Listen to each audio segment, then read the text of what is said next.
यासाठी ही लोकचळवळ आपल्याला रुजवता आली पाहिजे आणि म्हणून आज सावित्रीबाई फुलेंच्या जयंतीच्या पर्वावरती परत एकदा आपलं सगळ्यांचं टाळ्यांच्या गजरात स्वागत करतो। भावांनो आणि बहिणींनो, आज सावित्रीबाई फुलेंची जयंती आहे। काळ आठवा बरं का, 3 जानेवारी 1831 फार म्हणजे इतक्या जुना काळ आहे ज्या काळामध्ये कोणतीही दळणवळणाची चांगली साधनं नाही आहे, ज्या काळामध्ये अशी कोणतीही व्यवस्था नाही आहे, टेलिफोन नाही आहे, तार नाही आहे, मोबाईल नाही आहे, असा तो काळ आहे ज्या काळामध्ये माता भगिनींना शिक्षण नाही आहे।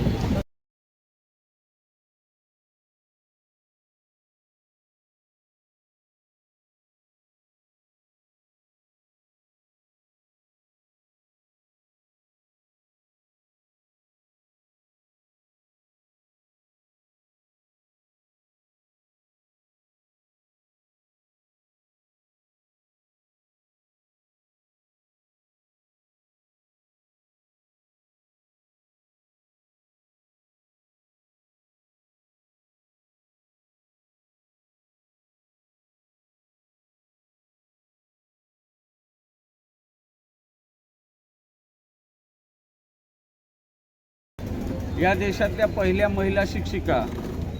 ज्यांनी महिलांना चूल आणि मूल याच्यामध्ये अडकलेली ह्या भारत देशातली जी नारी होती, हिला गुलामीतून मुक्त करण्यासाठी ज्या सावित्रीबाई फुलेंनी आपलं आयुष्य वेचलं आणि शिक्षणाची द्वारे उघडी करून दिली। जे महात्मा ज्योतिराव फुलेंनी नारा दिला होता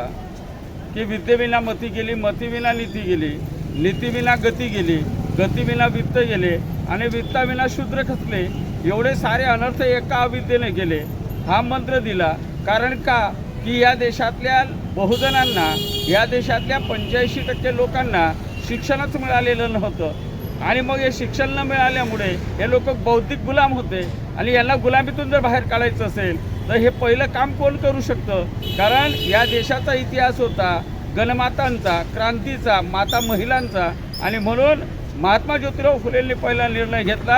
की पहिल्याने मुलींसाठी शाळा काढायची आणि मग मुलींसाठी शाळा काढायची जर असेल तर मग त्या काळामध्ये महिला शिक्षिका मिळणं तर कठीणच होतं किंवा नव्हतं, शिक्षणच नव्हतं। कारण या देशातल्या ब्राह्मणी व्यवस्थेनं या लोकांना शिक्षण दिलेलं नव्हतं आणि म्हणून महात्मा ज्योतिराव फुलेंनी आपल्या धर्मपत्नी असणाऱ्या सावित्रीबाई फुलेंना प्रथमतः शिक्षण दिलं, त्यांना साक्षर केलं आणि 1 जानेवारी 1848ला त्या पुण्याच्या भिडेवाड्यामध्ये या ब्राह्मणी व्यवस्थेच्या छात्रावरती लाथ घालत पहिली मुलींची शाळा महात्मा ज्योतिराव फुलेंनी सुरू केली आणि त्या शाळेच्या पहिल्या शिक्षिका या सावित्रीबाई फुले होत्या। आणि डंके की चोटवरती सांगेल की सावित्रीबाई फुले शिकल्या म्हणून या देशातल्या माता भगिनींना शिक्षणाची द्वारे उघडी झाली आणि म्हणून आज या देशातल्या ज्या महिला आहेत, ज्या विविध क्षेत्रामध्ये काम करत आहेत, डॉक्टर आहेत, इंजिनियर आहेत, वेगवेगळ्या क्षेत्रामध्ये महिला आहेत, पत्रकारितेच्या क्षेत्रात महिला आहेत, राजकीय क्षेत्र त्यांनी काबीज केलं। अरे इव्हन